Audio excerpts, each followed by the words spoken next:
Great. Good afternoon. Thank you for joining us today for this webinar on exploring the features and functionalities of Epicor MRP. My name is Super Z, and I'm the marketing director here at 2W Technologies. Joining me today is Sam Plummer, who's the Epicor practice manager at 2W Tech, as well as James Prather, who is the Epicor Solutions architect here at 2W Technologies.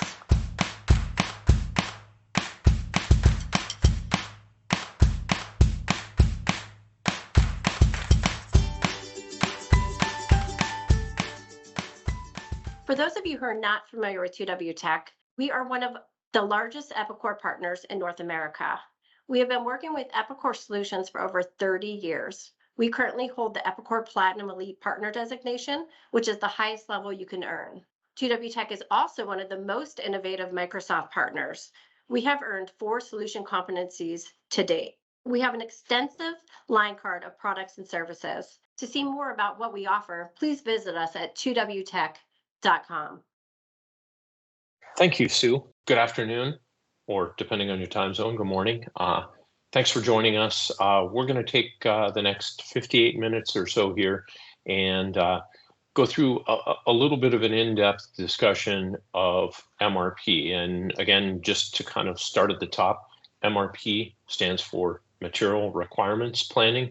Again, that 3-letter acronym has been around in enterprise software circles for probably going on 50 years. Started in the automotive industry and spread other places.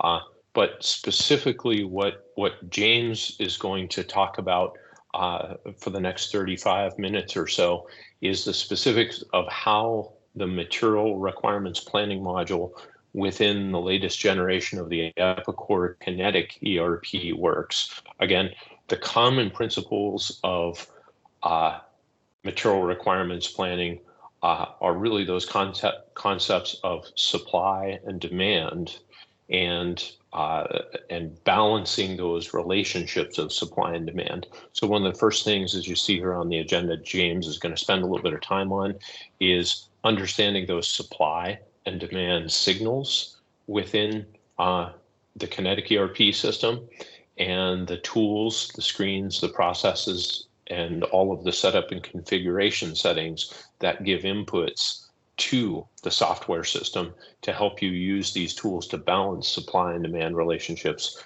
within your business. James is going to dive into some details, again, talking about the conceptual hierarchy from company level settings down to the site level, down to part classes, and even down to the part level, and then talk about kind of the day-to-day and week-to-week operation of how MRP works in practice in a discrete manufacturer. So without further ado, I want to turn the program over to James. So James, take it away, please. Okay, thank you, Sam. Good morning, everybody, and thank you for joining us today. My name is James Prather. I'm the solution architect here at 2W Technologies and been functioning in the manufacturing industry for quite some time and have been confronted with a lot of the different scenarios that manufacturers face when it comes to managing the supply chain for raw material as well as manufactured product. So we're just going to work our way through these PowerPoint slides that I've prepared. Talk a little bit about some of the settings and maybe comment on some of the scenarios where they might be applicable as we go through this. And then show you some of the end results, once we've got the system configured and we understand some of the setup, what are the results and how does the software help us make better decisions? So I'm going to move on to my next slide here. First thing I wanted to kind of talk through is the actual process flow, basically the logic the system runs through in order to determine what you need to purchase and when, and what you need to make and when.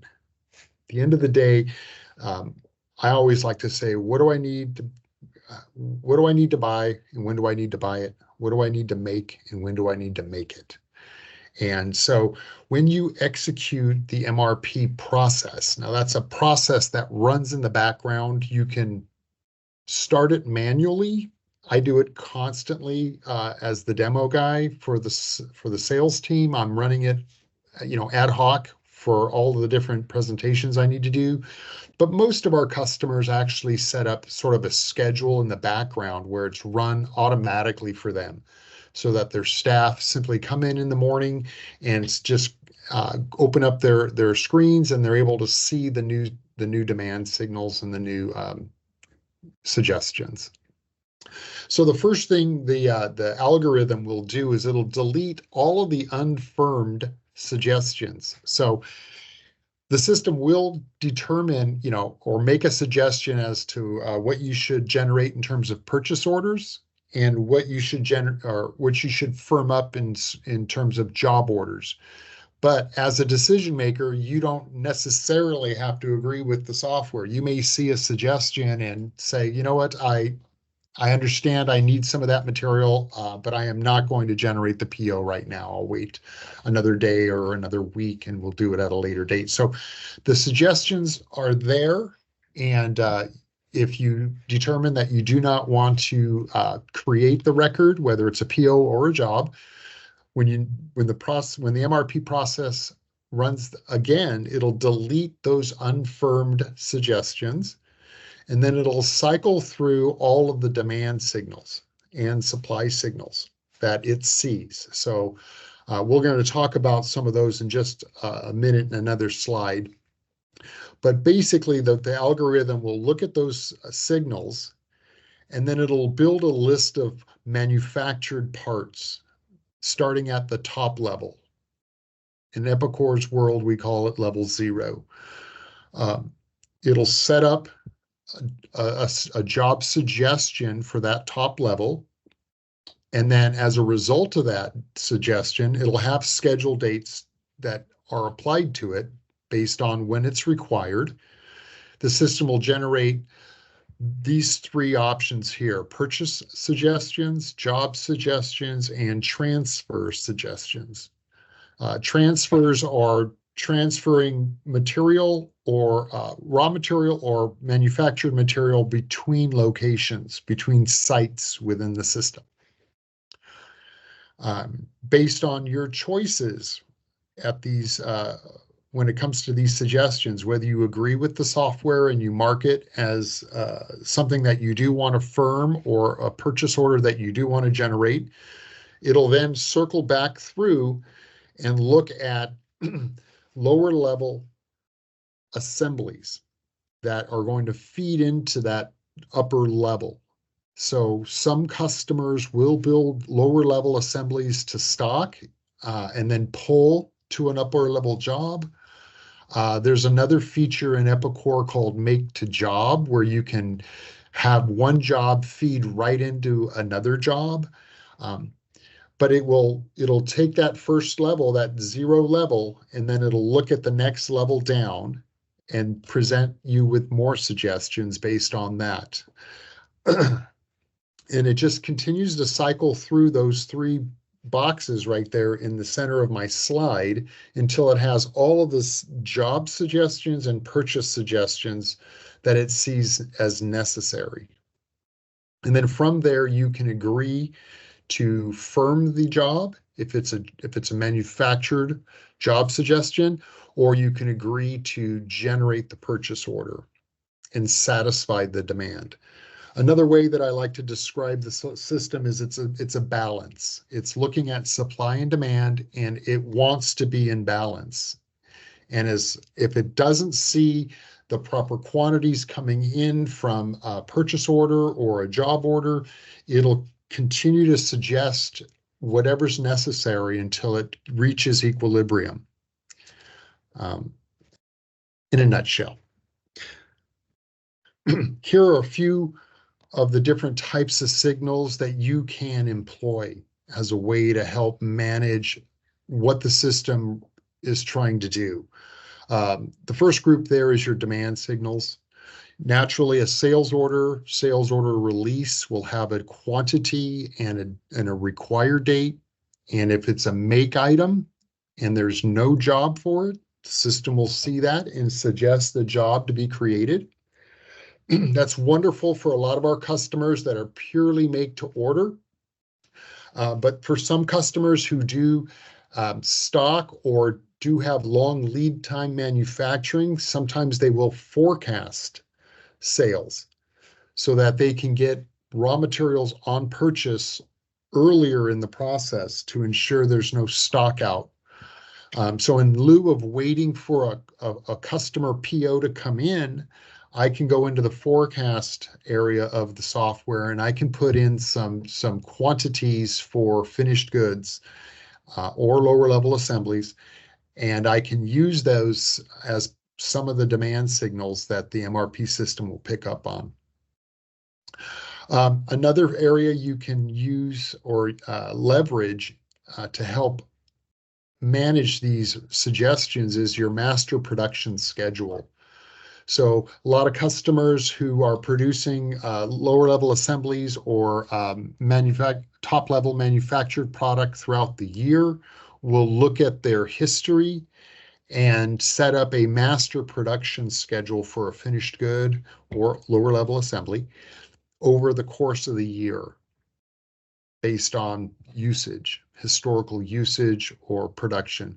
And those signals will get pulled into the algorithm and impact or update your suggestions as well. The fourth bullet there is your inventory settings. On every part record, there's a site detail tab or screen where you can give the system more information to work with. Your minimums, your maximums, your safety, your lead time, different pieces of information that you can put into the system so that it has the best possible information to work with, so that when it does make a suggestion, it makes sense to the users, whether I'm a buyer or a production manager. Supply signals are your purchase orders, your transfer orders, and your job orders. And as long as those two are in balance, an equilibrium, the system is satisfied.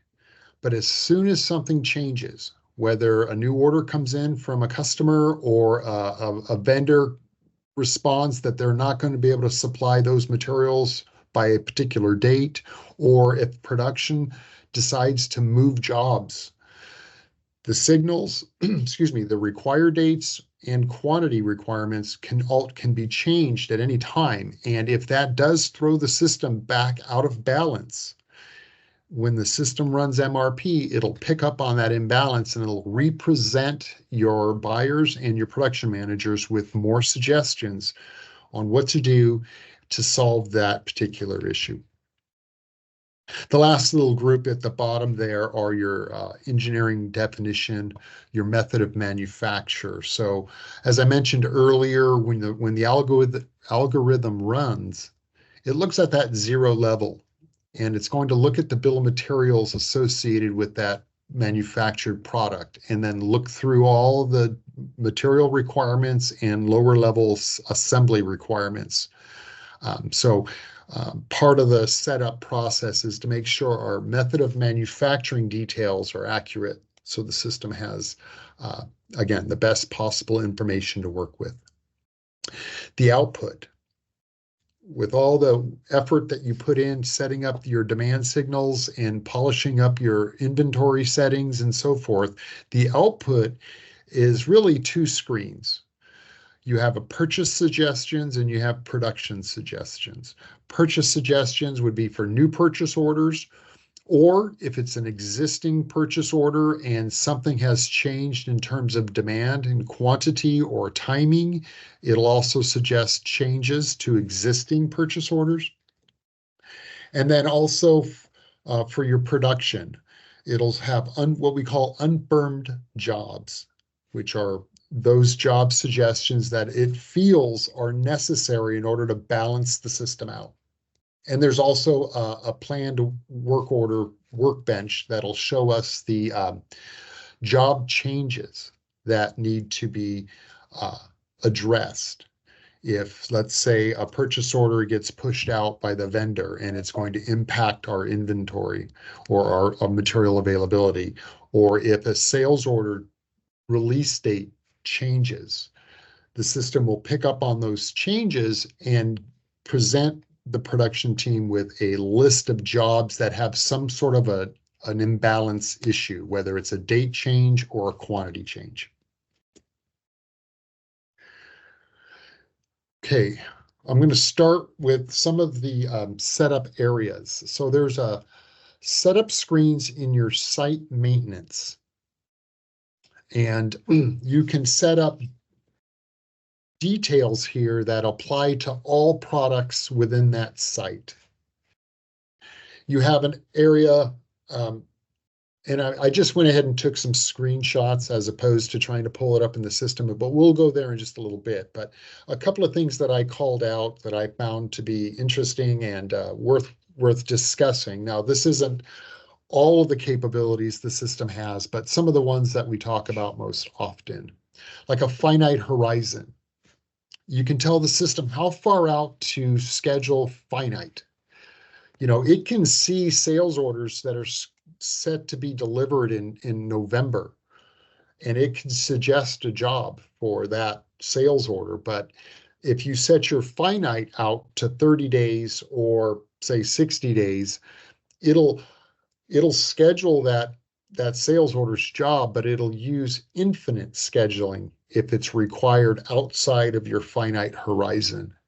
And what's, I think, the advantage to that is that it will show us our purchase or raw material requirements without consuming any of our resource load or resource scheduling.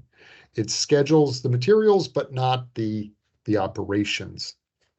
It doesn't apply constraints. So it's a nice way to firm up or finite schedule in the short run, infinitely schedule in the long run. Rough cut horizon is the days out the system will schedule materials only. Similar to the finite horizon, a little bit differently though, is that it will, with a finite horizon, it's really looking at your operations. With the rough cut horizon, it's looking at more at the materials.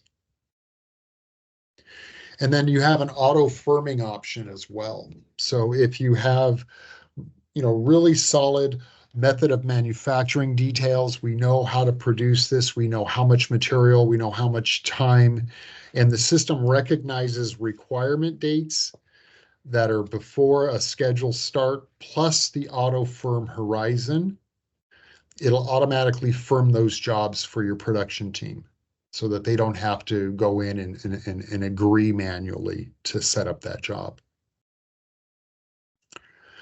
And then your unfirmed series is essentially where the system will create firm job numbers.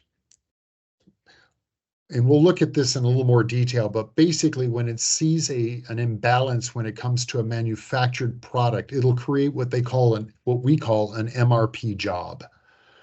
And as a production planner, when I agree with that suggestion, it will create a firm job number. So just another tool that can be used to help reduce some of the noise. That's a term that we talk about quite a bit. It helps reduce the amount of noise so that if the system is capable of making a decision on your behalf and you've given it the information, it can do so. So that as a production planner, I'm only needing to focus in on the exceptions, things that are not falling into place for one reason or another gracefully. And it requires someone to look at those details and make a decision. The next area that you can set up details and give the system rules to follow is on the part record itself under your site detail.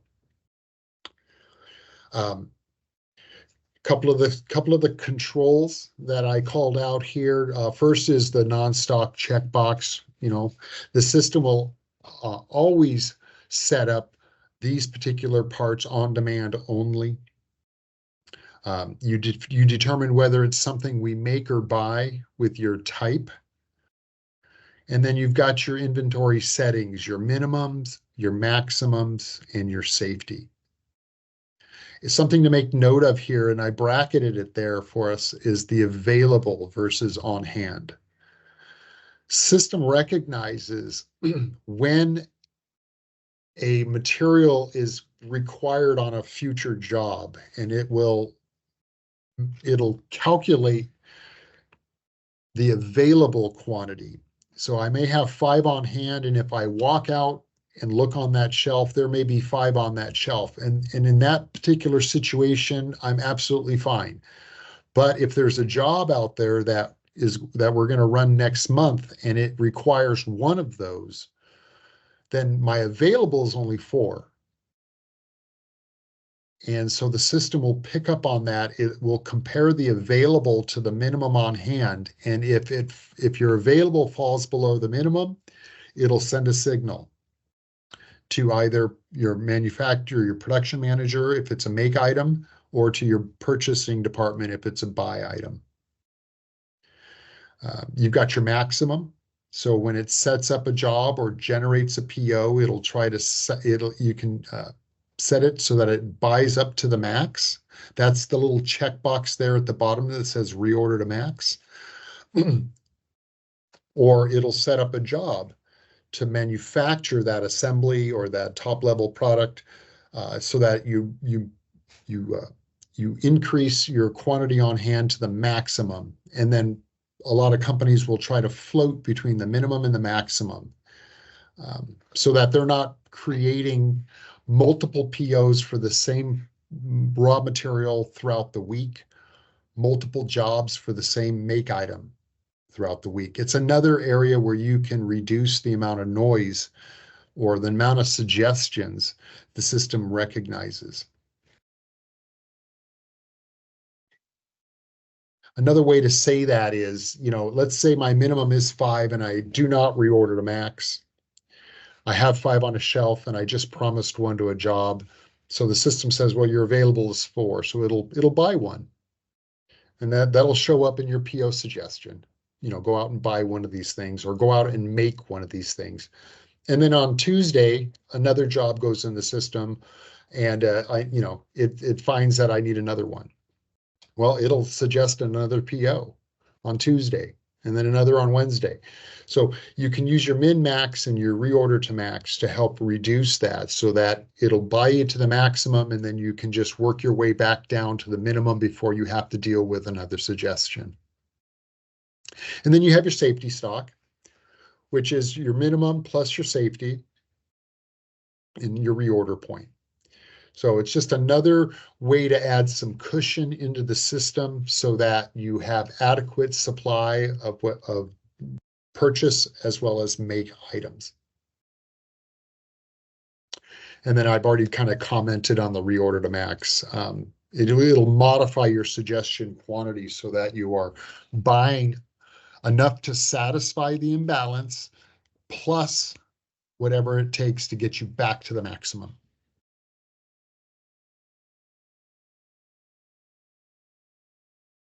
Another screen you'll find on your part site detail card is the MRP planning area. This is more in terms of your manufactured products. So we have a planning time fence. First of all, the first is you can tick the box whether or not you wanted to consider this particular part in the MRP algorithm. Some customers are fine with certain assemblies or finished goods being suggested, where they may decide, well, these other types of parts I do not want the MRP engine to be analyzing. We'll deal with those on an ad hoc basis. Your planning time fence is, how many days out the system will stop making changes to your jobs. So, for example, if you firm up your schedule and you don't want any changes to those jobs within the next 7 days or the next 2 weeks, you can set your planning time fence out 2 weeks. And it'll leave those firmed jobs alone and then only suggest changes to anything outside of that fence. This is another great tool to reduce the variation or the constant changes to your schedule. You know, once we firm a job and I'm inside of my planning time fence, I may have raw materials on purchase. You know, if I start making changes to those jobs, I send signals to the buyers, and all of a sudden we're creating more variables to address. I have some examples, but I can't get into them right now. But essentially, by firming up that fence, we can reduce the amount of variables within that time span. I've locked my schedule, so to speak. Therefore, I've locked the material requirements within that time frame. Anything that happens outside of that, we'll deal with it. But in the next week or two, once the system is within the time fence, let's leave those details alone. Your reschedule in and out, you know, as you make changes, a customer calls in and says, listen, I need you to expedite my order, or I need to postpone my order, or the vendor calls in and says, I don't have the material, or I can't get it to you on this date. Or as a production manager, I start making changes to some jobs that I've already scheduled. The system will ignore those changes. And we're going to see the result here where we say postpone or expedite suggestions. We're going to see how that comes to fruition in just a little bit here. But basically, it will, again, ignore those changes within that delta, so that as a buyer or a production manager, I'm not having to revisit these things. You know, I don't have to deal with variables that are affecting me tomorrow. I can firm up and lock those things into place. If I'm out of balance for some reason, it'll suggest a new PO or a new job. It will not suggest I change the existing.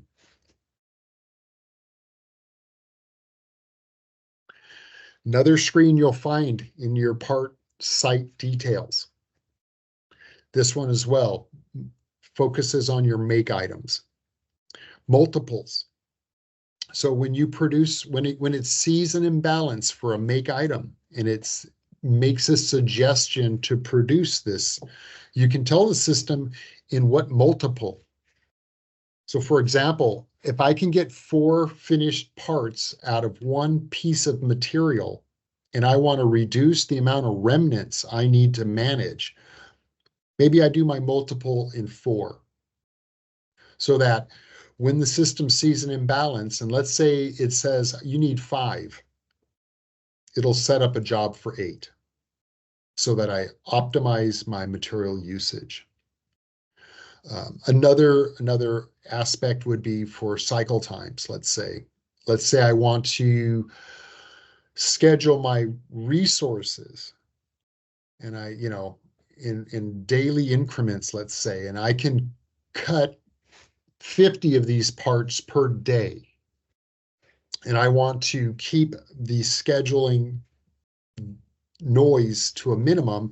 Maybe I set a multiple of 50 so that when it does see the requirement and it does set up a job and I schedule the job, I occupy that resource for a known period of time. A good example of that is I worked with a planner scheduler one time, and he described his scheduling like a brick wall. If all my bricks are roughly the same size, it's much easier to build that wall. But if all my bricks are different sizes, it takes a lot more work to fit it all together. And this is one way to help, it's not standardize, but normalize the size of your job, if you will. Then you have your minimum and your maximum. You know, minimum amount that you'll produce at any given time, maximum amount that you'll produce at any time. And then you also have a days of supply. Now this applies to both make and buy items. And, you know, it aggregates your demand across the number of days here, so that you're not generating multiple POs for the same material throughout the week. You know, if you see that I need some of this material and I go as far as to generate a PO, let's generate a PO large enough to satisfy the demand plus a little bit more to make sure that I'm not having to create, many records all the time. And it does the same thing with your jobs. Just another tool to, again, reduce the number of suggestions that you're being presented with each day.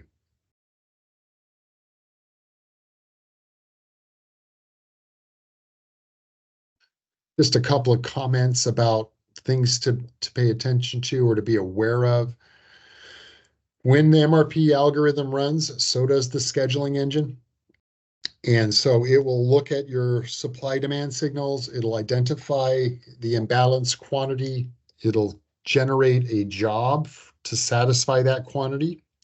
And then it'll create an MRP schedule. It's not firmed against those resources, but it recognizes the cycle time of your operations, the lead time of your materials, and then the required date of the manufactured part, and it'll suggest when that job should be firmed and released for production. We do honor the finite capacity in the system. So instead of overlapping multiple operations at the same time, you can run your scheduling engine in a finite mode, which basically will run your job operations consecutively.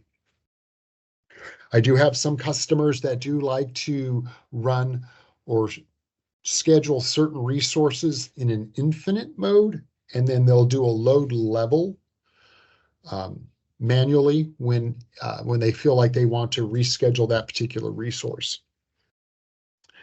There's a lot to discuss in that area, but I just wanted to make those few comments there. The next bullet is, we can run MRP in a net change, or we can do regenerative. Basically, net change is going to just look at any changes, any signal changes that have happened since the last time it ran, and it'll update with the new suggestions. And regenerate will start from the very beginning and recalculate everything. Generally, I regenerate. It takes about 5 minutes for my MRP engine to run. But again, I've only got a few thousand parts in my database, so it really depends on the user and the customer and how they want this to be executed. If you're running it overnight and it doesn't matter, I would recommend regenerate. I find it to be the most, in terms of suggestions, I find it to, I'm most comfortable knowing that it's looked at everything again and recalculated it all. You can also set what we call multi-threading, so you can change the number of processors that are used when you run MRP so that you can reduce the length of time that it takes to run. This probably comes into play when you try to regenerate throughout the day while people are in the system and working. But it's just one way to add more resources to the system so that when it executes that schedule, that MRP instance, it's cycling through that data as quickly as it possibly can.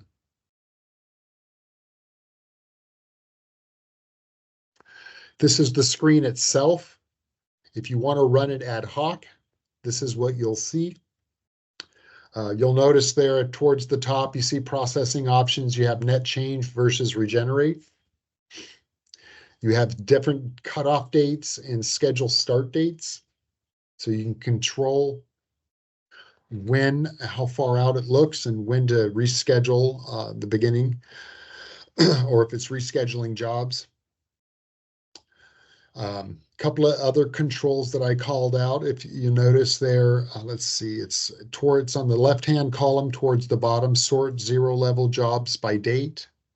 I mentioned that earlier in our webinar. the way that it cycles through from the top level down to lower level assemblies. And then you also have in the right-hand column at the top, you can recycle. So basically it'll remove whatever suggestions you don't agree with, recycle those MRP jobs, and then represent you the following day with whatever the new suggestion is. It may look exactly the same as the other suggestion if there were no changes in your supplier demand.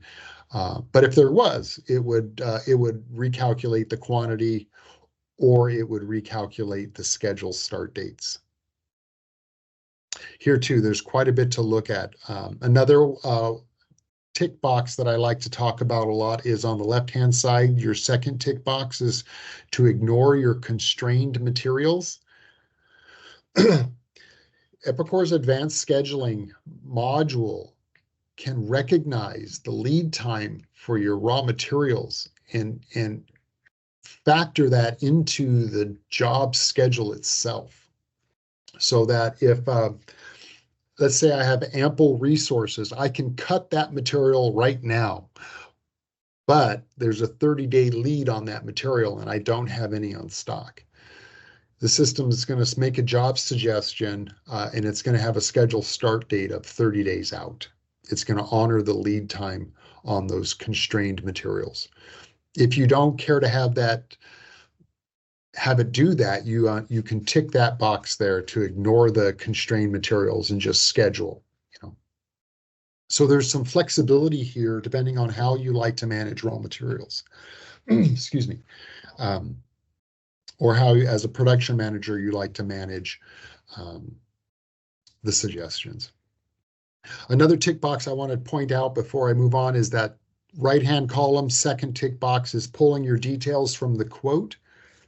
So if you're engineer to order or configure to order or same as except, where you can take an existing part and make some modifications at the quote level for a particular customer, it'll pick up on whatever those manufacturing details are, and it'll pull those into the MRP job for you if that quote is converted into a sales order.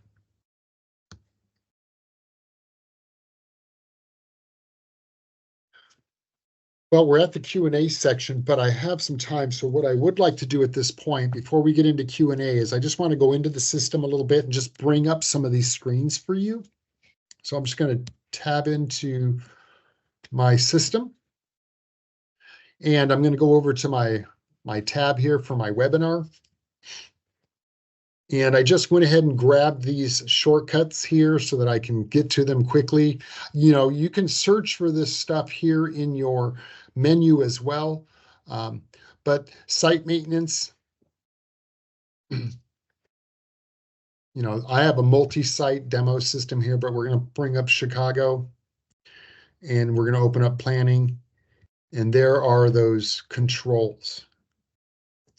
And I took a screenshot of just this column here and the one to the left, but you can see there's additional controls in here. So there's quite a bit of functionality to discuss in different ways in which you can manipulate the software so that it's making suggestions that make sense to how you want to produce your product.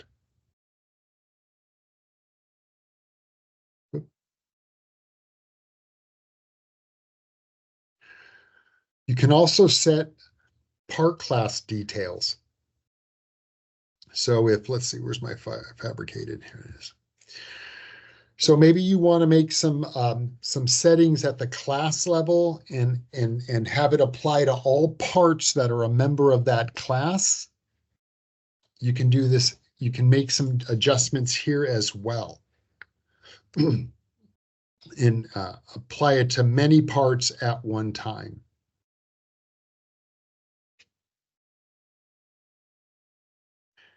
And where I spend the bulk of my time when it comes to prepping for a customer or a prospect and the way that they like to produce is here in my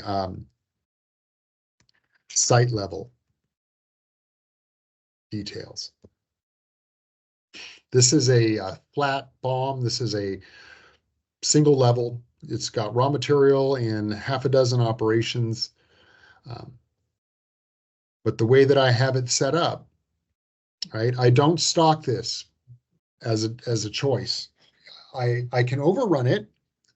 So if I decide to, if I need 4, but my minimum production quantity is 5, I can overrun 1 and I can bear quantity. I can put it into stock if necessary. But by default, the system is not supposed to be trying to set or populate anything in inventory. There's your site settings here for your minimums, your maximums, your safety. There's your planning time fence, your time fence, and your rescheduling deltas. And then here under the planning card, you have even more controls. And again, there's a lot of material here. There's a lot of dials that you can use to manipulate the software so that it's making the best possible suggestions that it can, provided you've given it the information it needs to work with. So there's your multiples. You have some more short planning horizons. You have some purchasing details. You also have urgent purchasing. So quite a few controls. It's a very mature system with quite a bit of options. As you can imagine, over the years, you know, all of our customers have made requests for different capabilities, and as best as Epicor could, they've factored as much of that into this MRP processing as they possibly can. Forecasting.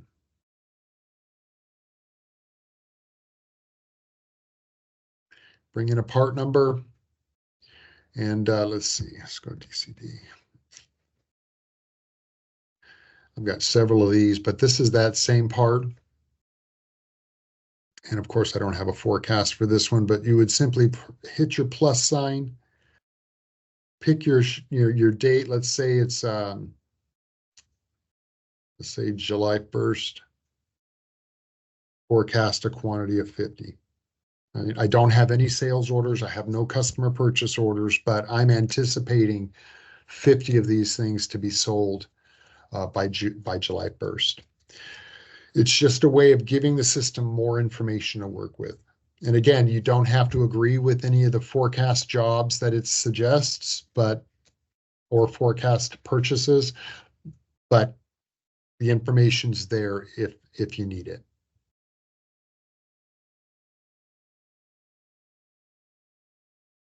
Master production schedule as well. This happens to be just a report. Your master production schedule is actually at the part level. So let's go grab a part. We'll go back to my DCD. And you'll find that in your pull down here in the upper right corner.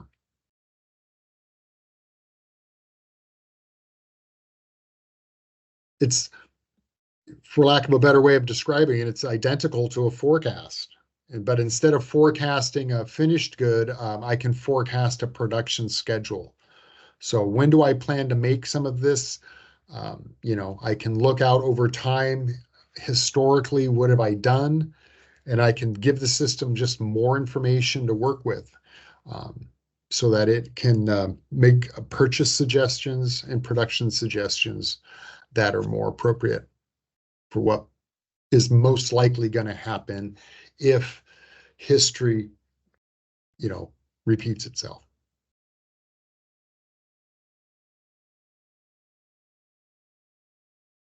Where the results are going to be in these 3 boxes here. Your PO suggestions.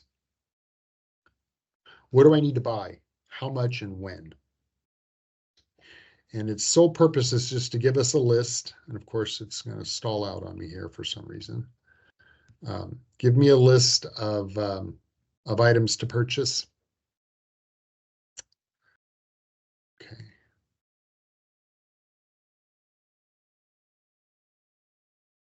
Sure why my system does that on occasion, but it does. There we go. Basically, when do I need to release that purchase order? Why did it pick that date where it sees a lead time on that raw material and a required date coming from a job? And it's just doing the math for me. How many do I need? Who do I buy it from? You know, again, most of this is coming from my part records. So the more time you put into polishing your part records, the more effective this software is at helping you understand or helping you make suggestions as to what to buy and how much. This is a demo database. So notice here, you know, my pricing is very, you know, unpolished. I try to put in lead time whenever I can, but you can see I've got a bunch of zeros. This is just not reality, right? No, in my opinion, no part should ever have a 0 as its lead time, unless you can go next door and just grab it off the shelf somewhere. The other feature that's part of this screen is this one here, which I find to be really helpful. So it's looking at all the existing purchase orders that I have. And it's looking at all the supply and demand signals. And if it's changed, if there's something that's changed that affects one of my open purchases, it'll make some suggestions as to what I should be doing. Should I cancel that order completely? I don't need it anymore. Should I expedite it? Maybe production has pulled a job forward earlier than it was originally scheduled. Maybe I need to increase or reduce or both. So in this example, they just want me to postpone it. You know, the original due date on my PO was 5/22. The new date is 6/10. So I haven't received the PO, contact the vendor, push out that purchase. We don't need those materials. In this example here, this is a postpone and increase. So I originally purchased 40 coming in on the 18th of November. The new suggested quantity is 86, and I don't need those until the 29th. So not only can it see date changes, but it can also see quantity changes and make that suggestion for your buyers. Expedite and increase, right? I originally purchased 0.16 of a sheet. My new quantity is 16.24. I originally had it set to come in on the 18th. I don't need it now until the 27th of September. So again, the system is just trying to aggregate information. So as a buyer, I have something to work with here. You know, what's the problem with this PO? You know, there's no need to tie up our capital buying inventory and bringing it on site early, unless we're concerned about a stock out situation, but wonderful tool. If I decide to postpone that, I can just mark the box. Maybe I want to cancel that one.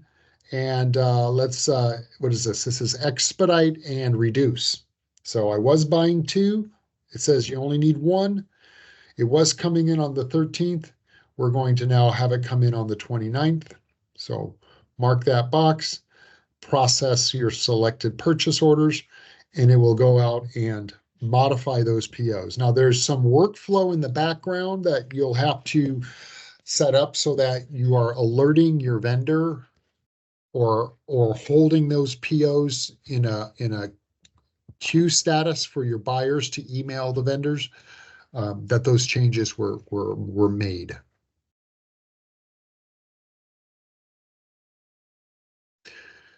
The other tool is your planned work orders. It's essentially all the make items that don't have adequate supply. And I always search for unfirmed jobs. Those are the suggestions. I can look at all kinds of jobs. I can look at everything in my system. But for today's purposes, we're just going to look at unfirmed. And then I'm going to come down here and I'm going to hit search. I'm going to grab all of them. And I'm going to say, okay. I mentioned that earlier. If the system is generating the job suggestion, it'll lead with an MRP and then some sort of a numeric ending. You know, what is it we need? How many? I need it by this date. When do I need to start the job and when is it due? Now this obviously is too late. I can't get it here on time. So this one's an exception. But this one here, I need these 2 parts by the 20th. So in order to get them done by the 20th, I should release this job no later than, what is it, tomorrow? Sometime this week. Again, you can mark your job, to firm, to process, and what'll happen is the system will create an FRM job. And my checkbox is not on display. So let me, this is firm. And let's release. Process. What'll happen is the system will, and I just told the system I'm going to take all of this. So this may take a second to process, but basically it'll convert all of those MRP jobs. They now have an FRM prefix. Those are confirmed, they are scheduled, and they are released. Probably shouldn't have released them, but I could have firmed them up and had them ready to go.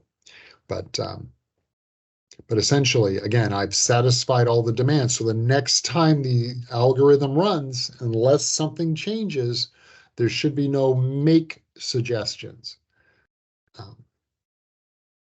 The last screen I'd like to talk about is this planning workbench. Now, in the purchasing workbench, notice I had 2 tabs at the top. One was for new PO suggestions. The other was for change PO suggestions. Epicor hasn't merged that those 2 screens into one yet. In the latest release, your job suggestions are in one screen, and your job changes are here in a different screen. But it's essentially the same tool. Show me production orders that have some kind of an issue, whether it's not going to be here on time or whether I no longer need it, whatever the situation may be. So here we've got expedite, we have cancel completely, there's no requirement.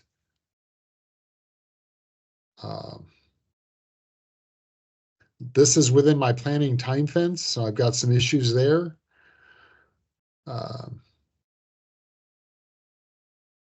Create a link to existing jobs. So another interesting feature, and I mentioned it really briefly, is the job-to-job capability of Epicor. A lot of customers in older products would have to make their lower levels, put them into stock, and then pull from stock back onto the upper level job. And that's no longer required, not in Epicor. You can define your bill of material or your method of manufacture in your engineering workbench so that it automatically creates that upper level job and spins off all the lower level jobs. For those manufacturers that are producing more complex products, it's a fantastic tool. Fantastic tool. So let me come back here real quick. I'm out of time. But there's your purchase suggestions, your job suggestions, and then your job changes. And that is a crash course in MRP and some of the settings and signals that are available to you folks. Thank you, everybody. Thank you, everybody. Have a great afternoon.